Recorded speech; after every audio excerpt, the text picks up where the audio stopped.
그런 실무 학원들도 많이 있거든요. 잘 찾아보시면 그런 데서 좀 학원이나 이런 데 도움을 받아가지고 장비에 대한 해안이 좀 좋아지면 그때 고르시는 게 좀 좋을 것 같아요. 어찌됐든 간에 초보분들이 뭐 새 장비든 중고 장비도 고르실 때는 아무래도 좀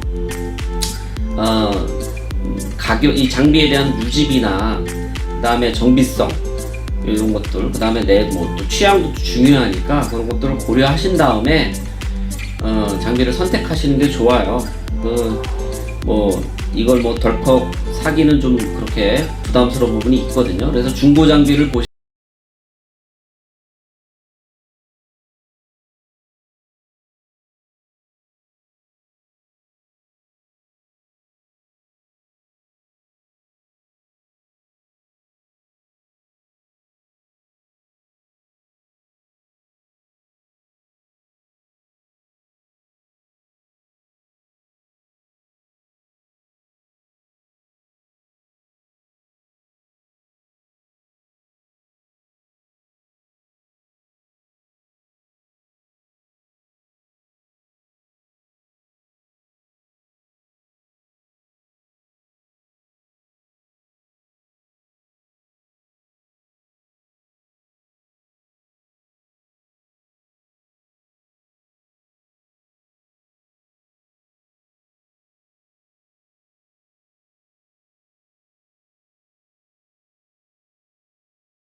여러 가지 뭐 서비스 받기 어려운 부분들이 좀 있어요. 아무래도 장비 운영하다 보면.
중고 굴삭기를 갖다가 염두에 두고 구매하시려는 분들이 또 의외로 많으세요.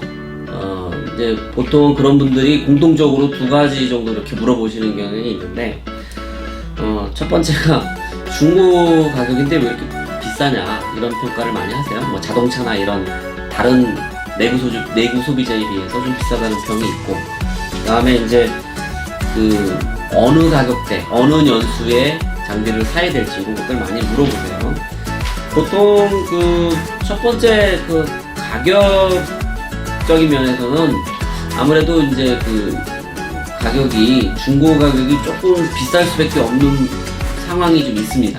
왜냐하면은 그 굴삭기 수요는 굉장히 많이 느는데 살려는 분들이 굉장히 많거든요. 이거 뭐 내가 도저히 손으로 인력으로 안 되는 부분들이 있기 때문에 살려는 분이 많이 있는데, 중고 굴삭기 매물은 그다지 많지가 않아요. 또 보면은 내가 살만한 굴삭기 찾기도 좀 어렵고 하니까, 그리고 이제 가격이 조금 생각한 것보다 다소 높게 느껴지신 분들이 있어요. 보통 3년에서 한 5년 정도 지난 굴삭기들이 1000만원대, 뭐 한 3년에서 5년, 한 1000만원대 이런 것들을 많이 찾으시는데, 사실 3에서 5년 차 되는 굴삭기들이 1000만원, 딱 1000만원 아래 이거 거의 없거든요. 근데 다만 이제 그 올해 좀 경기가 많이 안 좋아지고 그러면서 굴삭기 그 유통하는 업체들이 그 가격을 굉장히 싸게 내고 있거든요. 뭐 얀마 이런 회사들 같은 경우는 뭐 정찰제 해가지고 가격을 얼마 이렇게 제시를 하고 막 이러는데, 그게 이제 소비자들 입장에서는 굉장히 좋다고 생각을 합니다. 왜냐하면 장비를 좋은 가격에, 싼 가격에 구매할 수 있는 기회가 생기기 때문에 좋다고는 할 수 있지만, 다만 좀 걱정되는 부분은 이제 기존에 샀던 고객들, 그분들 같은 경우에는 굴삭기로 이제 영업을 하시고 이런 분들이나 뭐 내지 개인이 쓰시든지 간에 자산이잖아요, 일종의. 굴삭기를 운전하시는 분들은 굴삭기를 자산으로 많이 본단 말이에요. 근데 내가 얼마에 샀는데 지금 소비자 가격이 얼마다 그러면 이게 분명히 중고 시세에 영향을 미치거든요. 지금 현재 2018년도도 보면 요즘에 이제 중고를 매매하시는 분들이 이구동성으로 얘기하는 게, 야, 이거 지금 새 차가 너무 가격이 싸서 이게 뭐 지금 중고 유통이 좀 잘 안 되고 있다, 이런 말들을 많이 하세요. 그게 뭐 중고업자들은 뭐 그래서 뭐 어떻다고 이렇게 얘기하실 수는 있지만은, 소비자들을 생각한다 그러면 그렇게 가격을 막 싸게 완치는 게 좋지는 않을 수 있다는 게 제 개인적인 생각입니다. 하지만 뭐 시장은 지금 이제 바뀌어가지고 그렇게 싸게 유통되고 있기 때문에 아마 지금 장비를 구매하시려는 분들 같은 경우에는 뭐 새 차를 고려하시는 것도 굉장히 좋은 선택일 수 있을 거라고 생각을 하고요. 그래도 나는 중고를 좀 사겠다, 좋은 가격에 있는 장비를 좀 봤다, 그런 경우엔 일단은 좀 발품을 좀 많이 파실 필요가 있어요. 하지만 아까 서두에도 말씀드렸다시피 장비라는 것이 이게 내가 좀 어느 정도 알아야 되거든요. 왜냐하면 내가 이거를 관리를 할 건데, 예를 들면 가격이 어느 정도 내가 마음에 드는데 뭐 정비가 좀 미흡한 부분이 있으면 내가 이만큼의 돈을 들여가지고 정비해서 내가 이렇게 쓰지, 이렇게 생각하시는 게 좀 더 합리적인 생각이신 것 같아요. 그러니까 뭐 다른 물건 사듯이 간에 이렇게 뭐 가격이 맞아서 어떻게 사서 어떻게 되겠지, 이게 아니라 그 뒤까지도 염두를 하셔야 돼요. 이거는 장비는 사는과 동시에 관리를 해줘야 되는 물건이고, 그걸로 내가 돈을 벌던 일을 하던 어떤 목적을 수행하기 위해서는 이 장비가 계속 굴러가야 되잖아요. 그렇다 그러면 중고 장비는 일단 좀 기본적으로 아셔야 됩니다. 경력이 있어야 됩니다. 그 다음에 내가 어느 정도 경력이 되고 장비에 대해서 이제 뭐 일가견이 좀 섰다 그러시면 뭐 인터넷 딱 눌러보면은 굉장히 이제 장비 중고 매물이 많이 올라와 있거든요. 근데 조심하실 건 허위 매물도 굉장히 많을 수 있기 때문에 직접 가서 눈으로 확인하시고 장비 상태도 점검하시고, 그거에 대한 영상들이나 이런 평가도 많이 있으니까 그런 것들을 한번 콘텐츠를 찾으셔서 보신 다음에 그렇게 사셔도 절대로 늦지 않다, 이렇게 생각을 합니다. 그래서 아까 뭐 여러 가지 말씀을 드렸는데, 일단은 지금 시장 상황이 그렇기 때문에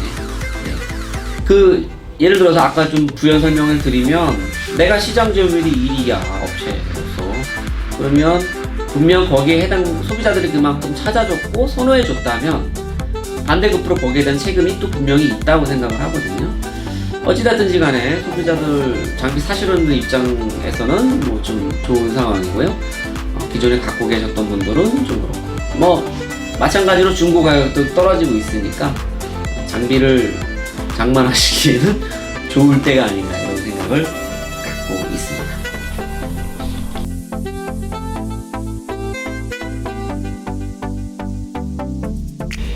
당연히 굴삭기를 사실 때도 일반 뭐 다른 물건 살 때처럼 여러 가지 할부 금융이나 이런 것들도 있거든요.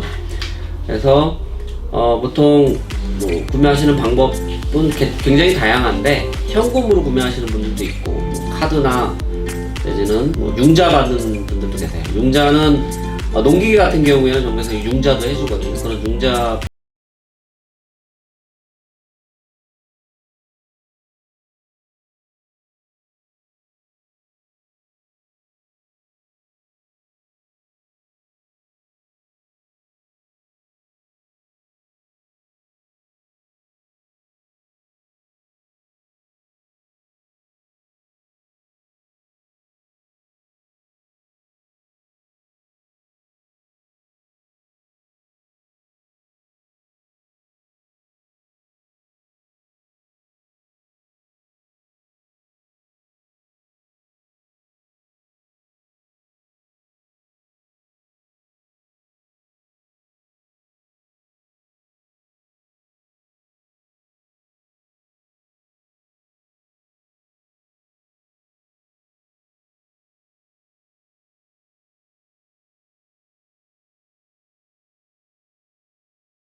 영업용 낱말을 단 장비들은 영업을 행위를 할 수가 있죠. 그리고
같은 경우에는 특이한 게 있는데 그 지입사라는 게 있어요. 보통 트럭이나 이런 영업용 화물차 같은 경우에는 지입 든다라고 많이 얘기를 들어보셨을 거예요.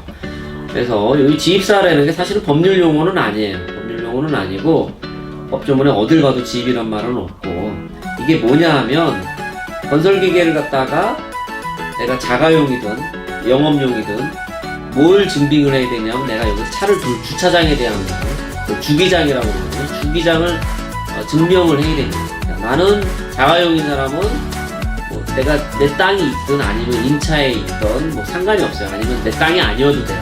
뭐 가족분 누구한테든지 간에 뭐 양해 가져가지고 여기다 차를 둘 겁니다 라는 걸 갖다가 증빙만 하면 되고, 영업용 같은 경우에도 마찬가지예요. 마찬가지인데, 그런 이제 주기장을 확보한 업체들이 있어요. 업체들이 되게 보면 그 이제 지입을 거기다가 드는 거죠. 거기 소속이 되는 거죠. 소속이 되면 지입사들이 되게 보면 그런 어떤 등록 업무서부터 그다음에 세무 업무, 기타 행정에 대한 것들 다 해줘요. 심지어는 뭐 일이 있으면 일도 알선해주고 이런 것들도 해주거든요. 그런 이제 지입사라는 게 있기 때문에 그걸 통해서 하시면 좀 더 쉬울 수 있고요. 근데 대부분의 영업으로 하시는 분들 같은 경우에는 많은 분들이 이제 지입사를 통해 가지고 하시죠. 그 업무가 또 생각보다 복잡하기 때문에 지입사는 인터넷 쳐보시면은 지입사 이렇게 치면은 엄청나게 많으니까 참조하시면 됩니다.